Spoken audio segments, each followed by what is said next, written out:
Allez, bonjour, merci d'être là avec nous sur Boursorama. Comme chaque semaine, ça vaut le coup. Ici, c'est l'émission qui donne du sens à votre épargne. Aujourd'hui, on parle de la saison des assemblées générales qui s'ouvre. Bonjour Louisa. Bonjour. Louisa Flores, bon, votre conviction, c'est que les investisseurs, plus que jamais, doivent y participer. Mais tous les ans, il faut y participer, il faut faire valoir ses droits. Cette année, c'est une année très particulière. Des raisons. La première, on va parler de plus en plus du climat dans les assemblées générales. Et deux, on a la crise en Ukraine qui remet le débat de l'énergie et de l'indépendance énergétique sur la table. Ouais. Et on rappelle que le droit de vote, évidemment, c'est le levier, encore une fois, pour faire valoir ces droits d'actionnaires. Actionnaires qui sont de plus en plus consultés sur beaucoup de sujets, d'ailleurs. On a toujours été consultés. Maintenant, les investisseurs n'exercent pas toujours leurs droits. Et donc, il faut absolument, et de manière systématique, exercer ces droits de vote. Surtout quand on veut être un investisseur responsable, c'est ça. Bon. C'est un levier très important pour faire valoir ses convictions, non seulement sur la gouvernance, mais sur le social et sur l'environnemental. Ouais. Et en quoi ce contexte de guerre, encore une fois, en Ukraine, va mettre une tension additionnelle, particulière sur ces assemblées générales? Il y aura tous ces sujets seront évoqués ou pas? Faisons un peu le contexte. Ouais. Depuis toujours, les actionnaires sont consultés sur les comptes, sur les nominations des administrateurs, sur les auditeurs, etc. Mais depuis 2-3 ans, sur les rémunérations, depuis 2-3 ans, on commence à être consulté sur les climats, sur les stratégies climatiques des entreprises. C'est ce qu'on appelle du Say on Climate. Donc, c'est une résolution qui demande aux investisseurs, aux actionnaires, de donner un avis sur ces plans climatiques. De manière consultative. De manière consultative, exactement. Donc, maintenant, pourquoi c'est important? Parce que c'est là où on va valider la stratégie climatique d'une entreprise. On va dire, oui, je suis d'accord. Et c'est une stratégie qui va normalement jusqu'à 2050. Or, on se rend compte que ces stratégies, parfois, elles ne sont pas complètes, elles ne sont pas robustes et que ça manque un peu plus d'exigence pour atteindre la neutralité carbone. Donc, dans le contexte actuel, il faut qu'on soit toujours exigeant, toujours transparent et demander une information importante, complète de la part de l'entreprise. D'autant que cette guerre, effectivement, Louisa, nous rappelle notre grande dépendance aux énergies fossiles, notamment les hydrocarbures russes.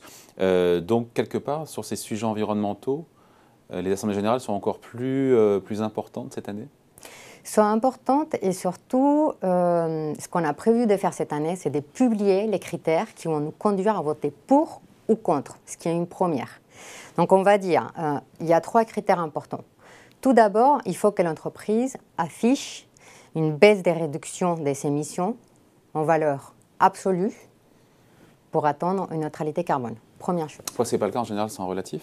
C'est en relatif. Relatif par rapport à quoi d'ailleurs? À la croissance, au chiffre d'affaires, à des indicateurs que parfois vous ne pouvez pas comprendre en fait comment ils vont atteindre cette neutralité carbone en 2050.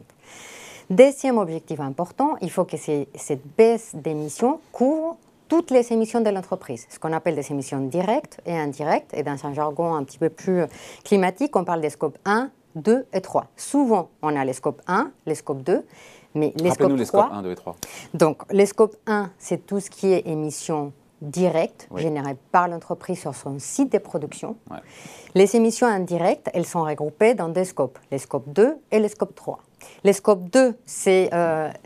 les chauffages, l'électricité, donc c'est vraiment mon fournisseur d'électricité qui va me fournir ces scopes 2. Donc si je suis branché à du nucléaire, mes émissions de CO2 sont liées à mon fournisseur d'électricité.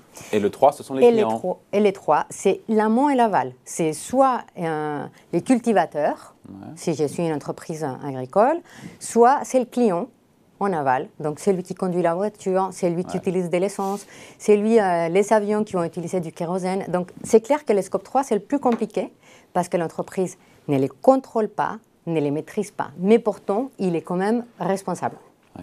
Je pense aux actionnaires qui nous regardent, qui peut-être auront envie de voter en Assemblée Générale. Comment savoir si ces plans climat, encore une fois, sont crédibles et ambitieux? Vous le disiez, donc des baisses des émissions absolues. En valeur absolue, quoi d'autre? 2, couvrir tous les 3 scopes, donc émissions directes autant que faire se peut. Et indirectes, voilà. Et 3, il faut que ces plans de décarbonisation soient crédibles, voire alignés avec des données scientifiques. Qu'on puisse prouver qu'on va atteindre évidemment une neutralité à 2050. Donc ça, c'est 3 critères, je dirais, minimum. En fait, si on n'a pas ça, Il faut, Et on l'a pas en général, au travers des AG passés. Les années précédentes, on ne les a pas eu. On n'a pas eu les Scope 3, on n'a pas eu, par exemple, une baisse des émissions en absolu, on n'a pas eu un certificat comme quoi cette baisse des émissions s'est alignée avec la science. Donc là, ce qu'on veut, c'est vraiment être plus exigeant. Et je pense qu'aujourd'hui, valider un plan, une résolution climatique en disant c'est une bonne chose, sans regarder le contenu, je pense que ça va être très nuisible pour l'économie. Si tant est d'ailleurs que la direction se saisisse du vote aussi, ils se disent en fonction, voilà, si c'est approuvé ou pas, comment après d'ailleurs, qu'en fait de la direction après du vote, hein. On a vu parfois sur des rémunérations, les actionnaires étaient contre et pour autant ça ne faisait pas toujours bouger les lignes, hein. Ce qu'on va aussi publier dans notre politique de vote, c'est justement utiliser d'autres leviers. Ce n'est pas seulement voter contre une résolution climatique. Ça peut aussi nous conduire à voter contre la nomination d'un administrateur, voter contre la rémunération d'un patron, pour lui faire savoir que la stratégie climatique, c'est un axe structurant et qu'il ne faut pas non seulement nous traiter comme si c'était quelque chose de réducteur, mais que ça touche à toute la stratégie. Donc si on vote contre d'autres solutions pour montrer cette insatisfaction, ça peut envoyer un message plus fort. Ouais, et puis l'entreprise, notamment, qui doit aussi accompagner cette baisse des émissions de CO2 par de l'investissement. Ça, c'est la preuve de sa bonne volonté, de sa crédibilité, avec des chiffres détaillés sur, je ne sais pas, 3 ans, 5 ans. Exactement, c'est ce qu'on appelle les CAPEX. C'est voir comment ces CAPEX, ces nouvelles dépenses d'investissement de l'entreprise, vont accompagner la décarbonisation. Mais les moyens pour atteindre ces objectifs. C'est de la seule manière qu'on va voir que ces plans sont crédibles, parce que c'est très bien d'annoncer des baisses des objectifs, mais si on ne voit pas des investissements qui vont avec, on comprendra, on saura que vraiment le plan il n'est pas solide à long terme. Bon voilà, merci beaucoup. Explication signée Louisa Flores. Merci Louisa. Merci. Allez, ça vaut le coup, on revient la semaine prochaine sur Boursorama.